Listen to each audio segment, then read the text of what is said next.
ये टोरेक्स जूनियर है, जो कि बच्चे के लिए स्पेशल दवा है, खांसी के लिए।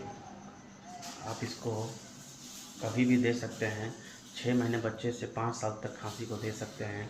देख लीजिए, ये पूरा पेटी का 12 गो आता है और एक प्राइस का है। एक सिरप दाम है एक का 99 रुपया, जो आपको किसी भी मेडिकल स्टोर में मिल सकता है। और यह एक अच्छी कंपनी की दवा है, टोक्योर कंपनी की दवा है। और बच्चे को इसको पिलाने के बाद पानी ना दें, और अच्छे से अच्छे हल्का, अगर हफ्सी भी है तो बच्चे कंट्रोल कर लेंगे। जय हिंद, जय भारत।